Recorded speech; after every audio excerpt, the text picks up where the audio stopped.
CM Ramesh ఫ్లైట్లో వెళ్ళడం కానీ, లేదా అక్కడ ఆయన బ్రదర్ అనిల్తో బీటెక్ రవి, ఇవన్నీ యాదృచ్ఛికమని మేము అనుకోవట్లా. ఎందుకంటే ఇదే బ్రదర్ అనిల్ను ఇంతకుముందు ఎంత దుమ్మెత్తిపోసేవాళ్ళో అందరూ తెలుసు. మీ అందరికి మీరే వాటన్నిటి అప్పుడు చేసేవారు. క్రిస్టియన్ ఓట్ల కోసం గాలం వేస్తున్నారని, బ్రదర్ అనిల్ వస్తున్నారని ఆయన ఒక దీని కింద చూపేవారు.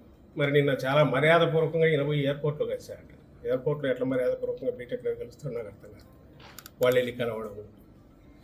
సో ఇవన్నీ వరుస పెట్టి ఆ తర్వాత అక్కడ ఢిల్లీకి సంబంధించి మాట్లాడడంలో కానీ వీటన్నిటిలో వాళ్ళ ప్రయత్నాలు అన్నీ జరుగుతున్నాయి, అందరికి తెలిసినవే. వాటి గురించి మేమెందుకు కామెంట్ చేయట్లేదంటే ఇష్యూస్ డైవర్ట్ అవుతాయి, మేము దేని మీద చెప్పాలనుకుంటున్నామో దాని నుంచి డీవియేట్ అవుతుంది కాబట్టి మా అంతటా మేము అనట్లా. But at the same time సొంతంగా పార్టీ పెట్టుకోవడానికి కానీ లేదా ఇంకో పార్టీలో చేరడానికి కానీ ఒక్కసారి ఆమె రాజకీయ ప్రస్థానం మొదలయ్యాక షర్మిలమ్మ గారికి ఆమె ఇష్టం, అది ఆమె చూస్ చేసుకోవచ్చు, వెళ్తారు. ఒకసారి వచ్చిన తర్వాత ఇక్కడికి వచ్చాక కాంగ్రెస్ పార్టీ నాయకులుగానే ఉంటారు, నాయకురాలుగా ఉంటారు. ఆమెకి ఇక్కడికి వస్తున్నట్టు కూడా ఇంతవరకు అనౌన్స్ చేయలేదు. ఏపీ నుంచి అండమాన్ దాకా ఎక్కడైనా పనిచేస్తారన్నారు, తెలియదు. ఒకవేళ వస్తే కాంగ్రెస్ పార్టీ నాయకురాలుగా వస్తారు. ఇలాంటి గతంలోనే జరిగింది. మా పార్టీ పుట్టినప్పుడే ఫస్ట్ బై ఎలక్షన్లోనే వివేకానంద రెడ్డి గారిని ఆ రోజు కాంగ్రెస్ దీంట్లోకి ఇది పెట్టుకొని ఆ రోజు తెలుగుదేశం కాంగ్రెస్ కలిసే కడపలో జగన్మోహన్ రెడ్డి గారిని మా పార్టీని మొగ్గలోనే ఉంచాలని ట్రై చేశారు. ఆయన రాజశేఖర రెడ్డి గారికి స్వయానా తప్పదు.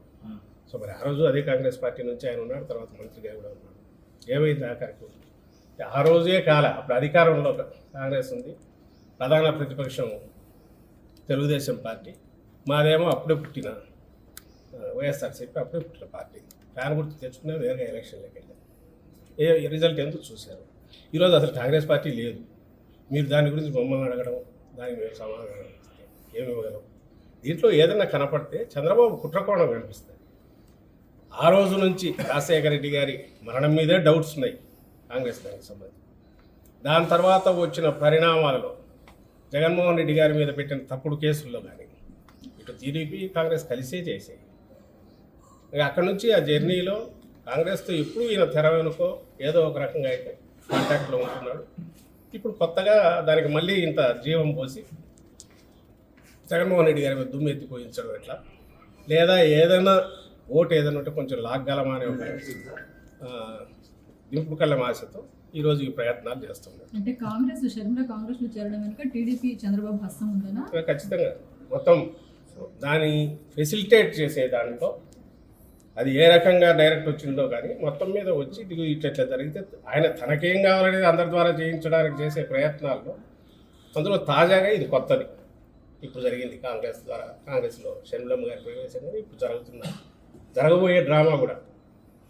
ఆయనకు కావాల్సింది ఏంటి? స్టేట్ డెవలప్మెంట్ కానీ స్టేట్లో జరుగుతున్న పరిణామాలు కానీ 14-19 మధ్య ఏం జరిగింది, ఇప్పుడు జరుగుతున్న అభివృద్ధి కార్యక్రమాలు, సంక్షేమ కార్యక్రమాల మీద కానీ చర్చ జరగకూడదు. ఆ పేరు మీద ఆ అజెండాతో జనంలోకి వెళితే ఆయనకు మైనస్ మార్కులే వస్తాయి.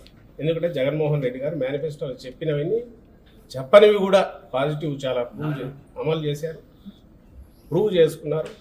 ప్రజల బ్లెస్సింగ్స్ ఉన్నప్పుడు ఇష్యూస్ డైవర్ట్ చేయాలంటే ఆయనకు ఎప్పుడు సంచలనాత్మకమైనవి, సంబంధం లేనివి, ప్రజలకు సంబంధం లేనివి ఎప్పటికప్పుడు ఏదో ఒకటి ఉండాలి. అవి అందులో క్రియేట్ చేయడంలో భాగంగానే ఇవన్నీ చేస్తూ వచ్చాడు. ఇప్పుడు అందులో తాజాగా ఇది జరిగింది మేము భావిస్తాం.